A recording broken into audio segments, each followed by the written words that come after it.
ওই যে আয়াজ, জুলাই যোদ্ধা, যিনি ফারজানা শান্তা নামক একটি মেয়ের গালে চর মেরে বীর পালোয়ান হয়ে গেছিলেন। তো গতকালকে ঢাকার প্রেস ক্লাবের সামনে দেখলাম এই বীর পালোয়ান উদম কেলানি খেয়েছে। ওই মেয়ে ফারজানা শান্তা নিজ হাতে ঢাকার প্রেস ক্লাবের সামনে রাস্তায় ফেলে আয়াজকে বেদরক পিটান পিটিয়েছে। কিন্তু ঘটনা শেষে যা দেখলাম তা তো রীতিমতো অবাক হওয়ার মতো। পুলিশ ফারজানা শান্তা সহ তার দলের 5 জন না যেন 6 জনকে গ্রেপ্তার দেখিয়েছে। আচ্ছা, পুলিশ ফারজানা শান্তাদেরকে কেন গ্রেপ্তার করছে? এই ঘটনার শুরু থেকে শেষ পর্যন্ত ফারজানা শান্তাদের অপরাধটা কি?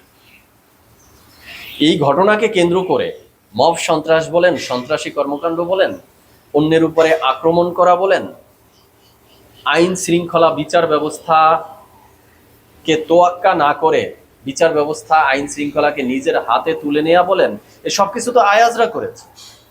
তো গ্রেপ্তার তো আগে আয়াজদের করা উচিত ছিল। তো পুলিশ আয়াজদেরকে ছেড়ে দিচ্ছে কেন? পুলিশ আয়াজদের অপরাধটা চোখে দেখছে না কেন? আয়াজদেরকে গ্রেপ্তার করতে পুলিশ কি ভয় পাচ্ছে? দর্শক শ্রোতা, আজকে এই বিষয় নিয়েই সংক্ষেপে কিছু কথা বলবো। তো চলুন ডিরেক্ট হিট দ্য পয়েন্টে। শুরুতে আসি ঘটনা প্রসঙ্গে। পূর্বে কি ঘটেছিল কম বেশি আমরা সবাই জানি, এর পূর্বে আলোচনাও করেছি। তারপরেও ঘটনার ধারাবাহিকতার স্বার্থে একদম শুরু থেকেই স্টার্ট করি। আয়াজ জুলাই যোদ্ধা নামে সাঙ্গপাঙ্গ দলবল নিয়ে ওই ফারজানা শান্তাদের যে একটা প্ল্যাটফর্ম, নতুন ধারা বাংলাদেশ এমনই কি যেন, তো সেই প্ল্যাটফর্মের পার্টি অফিসে গিয়েছে। সেখানে তারা বাহাদুরি দেখাতে গেছে, মব সন্ত্রাস কায়েম করতে গেছে, লুটপাট করতে গেছে, ভাঙচুর করতে গেছে। গিয়ে সেই পার্টি অফিসে তারা তালা মেরে দিয়েছে এবং ওই পার্টি অফিসের সিঁড়িতে ফারজানা শান্তার গালে চর মেরে তিনি বীর পুরুষ হয়ে গেছেন। তার সাঙ্গপাঙ্গ, তার নেতাকর্মী, তার অনুসারী যারা আছে, সেটা জুলাই যোদ্ধা বলি, এনসিপি বলি, জামাত শিবির বলি, এই ঘরানার, এই ক্রমের যারা আছে, তারা তাদের আনন্দ তো আর মানে আনন্দের শেষ নেই।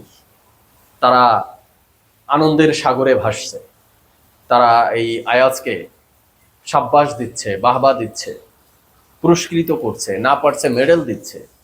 তাদের ভাষায় এই হলো জুলাইয়ের সূর্য সন্তান, এরাই জুলাইকে ধারণ করতে পারবে ভবিষ্যতে। কারণ এরা আইন আদালতকে তোয়াক্কা করে না, আইন আদালত বিচার ব্যবস্থাকে এরা গুনে না, এরা যত্রতত্র গিয়ে মেয়েদের গায়ে হাত তুলতে পারে। তো এরা হলো জুলাই যোদ্ধার আসল সূর্য সন্তান। তো এই অবস্থা তো আমরা দেখলাম। তো এই ঘটনার পরিপ্রেক্ষিতে এই ফারজানা শান্তারা তাদের প্ল্যাটফর্মের পক্ষ থেকে তারা একটা প্রতিবাদ সমাবেশ বা বিক্ষোভ, এই ধরনের একটা কর্মসূচি রেখেছিল প্রেস ক্লাবের সামনে গতকালকে। তারা প্রতিবাদ জানাচ্ছে। তো একটা প্ল্যাটফর্মের উপরে আক্রমণ হয়েছে, একটা সংগঠনের পার্টি অফিসের উপরে হামলা হয়েছে, তাদের অফিসে তালা মেরে দেওয়া হয়েছে, তাদের নেতাকর্মীদের গায়ে হাত তোলা হয়েছে। তারা প্রতিবাদ জানাতে পারে না? সেই রাইট কি তাদের নেই? তো ফারজানা শান্তারা প্রতিবাদ জানাতে একটা কর্মসূচি রেখেছে প্রেস ক্লাবের সামনে। আমরা দেখেছি শুরুর দিকে তারা শান্তিপূর্ণভাবে তাদের কর্মসূচি চালাচ্ছে, সেখান থেকে তারা বক্তব্য রাখছে, তারা তাদের অভিযোগ দাবি দাওয়াগুলো তুলছে। তো সেটা তারা করতেই পারে। আর এই ফারজানা শান্তাদের তাদের প্ল্যাটফর্মের উপরে যদি কোনো নিষেধাজ্ঞা থেকে থাকে, পূর্ববর্তী কোনো মামলা মোকদ্দমায় তারা যদি আসামি হয়ে থাকে, তাদের যদি ওখানে এই প্রোগ্রাম, এই প্রেস ক্লাবের সামনে কর্মসূচি পালন করা অবৈধ হয়ে থাকে, বেআইনি হয়ে থাকে, তো সেটা দেখার জন্য আইন শৃঙ্খলা বাহিনী আছে, পুলিশ আছে। ঢাকার প্রেস ক্লাবের মতো একটা জায়গা, সিকিউর জায়গা, এখানে সব সময় আইন শৃঙ্খলা বাহিনীর নজরদারিতে থাকে। তো সেখানে তারা একটা কর্মসূচি পালন করতে আইন শৃঙ্খলা বাহিনী দেখছে না, বাধা দিলে তারা দিবে। তো সেখানে আয়াজরা কারা? কিন্তু এই আয়াজরা তো ওই জুলাইয়ের সূর্য সন্তান, যারা আইন আদালতকে তোয়াক্কা করে না। আইন আদালত গোনার টাইম নেই তাদের, বিচার ব্যবস্থাকে তারা বৃদ্ধাঙ্গুলি দেখায় সবসময়। তো তারা কি করলো?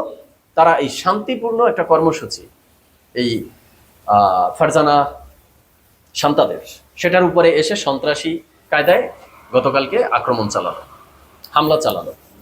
এবং এর ফলে শুরুর দিকে আমরা দেখলাম যে এই ফারজানা শান্তা নিজে মাথায় আঘাত পেয়েছে, তার মাথার এক সাইড দিয়ে রক্ত গড়িয়ে গড়িয়ে পড়ছে। এবং ফারজানা শান্তাদের প্ল্যাটফর্মের আরেকজন পুরুষ কর্মী, তিনি গুরুতর জখম হয়েছেন, রক্তাক্ত হয়েছেন, তাকে রিকশায় তুলে হসপিটালে নিয়ে যাওয়া হচ্ছে। এর পরের দৃশ্যে আমরা যা দেখলাম যে এই ফারজানা শান্তা তার দলের নেতাকর্মীদেরকে নিয়ে এই আয়াজকে রাস্তায় ফেলে প্রকাশ্যে বেদরক পেটাচ্ছে। ফারজানা শান্তার হাতে একটি ক্যামেরা ট্রাইপড ছিল বা স্ট্যান্ড ছিল, সেটি দিয়ে ইচ্ছামতো পেটাচ্ছে। তো ঘটনা সংক্ষিপ্ত করি। এরপরে যেটি হলো, উভয় পক্ষই যেহেতু আহত হয়েছে, রক্তাক্ত হয়েছে, গুরুতর জখম হয়েছে, তাই তারা চিকিৎসা নেওয়ার জন্য ঢাকা মেডিকেলে গিয়েছে। উভয় পক্ষ ঢাকা মেডিকেলে গিয়েছে, কিন্তু ঢাকা মেডিকেলে যাওয়ার পর সেখানে আয়াজদের এই জুলাই যোদ্ধারা আবারও ওই ফারজানা শান্তাদেরকে একটা রুমের মধ্যে আবদ্ধ করে রেখে তাদের উপরে আবারও এই সন্ত্রাসী স্টাইলে হামলা চালিয়েছে, মারধর করেছে, তাদেরকে পিটিয়েছে।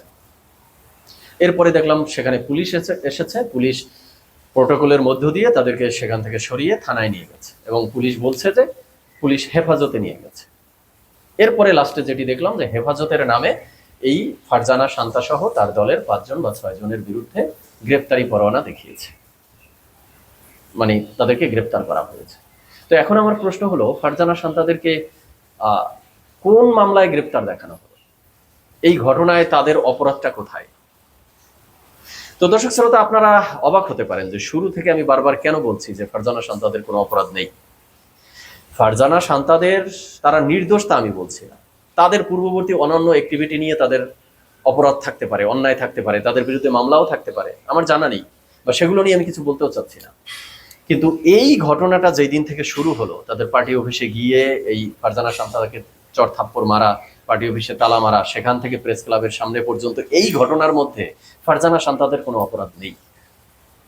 এখন আপনারা বলতে পারেন যে ফারজানা শান্তা নিজে প্রকাশ্যে এভাবে আয়াজকে রাস্তায় পেটালো, এরপরেও আমি কেন নির্দোষ বলছি, কেন বলছি তাদের অপরাধ নেই? দেখুন, আইনে আত্মরক্ষার ক্ষেত্রে একটা টপিক রয়েছে, সেলফ ডিফেন্স বলা হয়, যে কেউ যদি এসে আক্রমণ করে তাহলে সেই আক্রমণ থেকে নিজেকে বাঁচানোর জন্য আত্মরক্ষার স্বার্থে পাল্টা আক্রমণ করা যায়। পাল্টা আক্রমণ করলে সেটা অপরাধ হয় না, এটা জেনারেল এক্সেপশনের মধ্যে পড়ে আইনের। তো আমি সেই আইন ওয়াইজ বলছি যে ফারজানা শান্তাদের এখানে কোনো অপরাধ নেই, কারণ তারা আগে গিয়ে এই আয়াজদের উপরে আক্রমণ করেনি।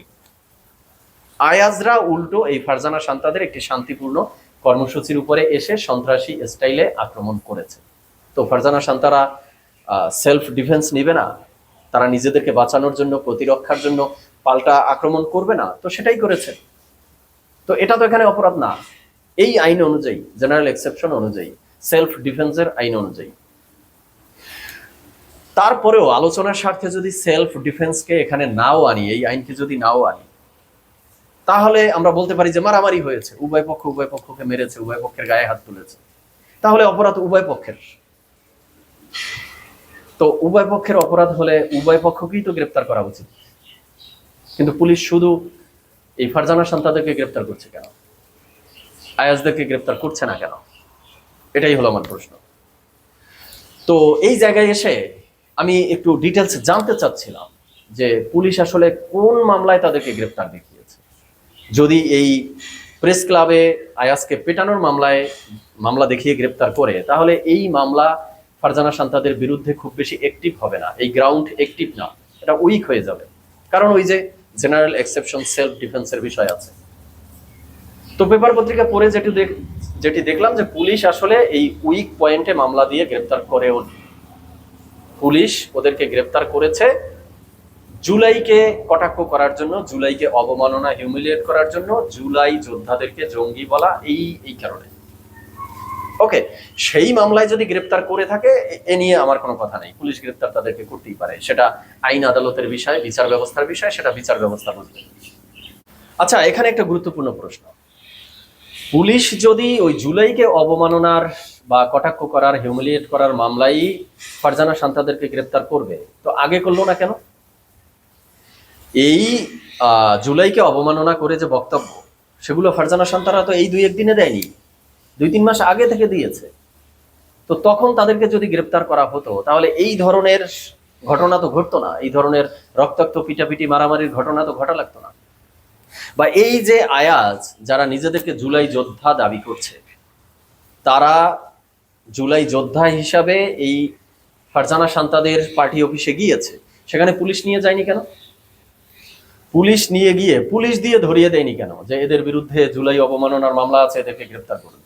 যদি সেটাও করতো, তাহলে তো বোঝা যেত যে আয়াজরা আইনের প্রতি শ্রদ্ধাশীল আছে, আইনকে তারা সম্মান দেখাচ্ছে, কিন্তু তারা যা করলো তা তো রীতিমতো আইন, আদালত, বিচার ব্যবস্থাকে গোনারই তাদের টাইম নেই সেটা দেখালো।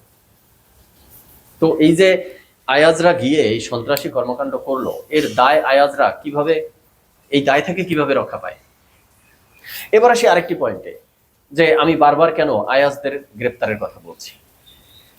দেখুন, এই ঘটনার শুরু থেকে শেষ পর্যন্ত যতগুলো অন্যায়, অনিয়ম, মব সন্ত্রাস, সন্ত্রাসী স্টাইলে আক্রমণ করা, লুটপাট করা, অন্যের গায়ে হাত তোলা, এর সবগুলো অপরাধ আয়াজরা করেছে।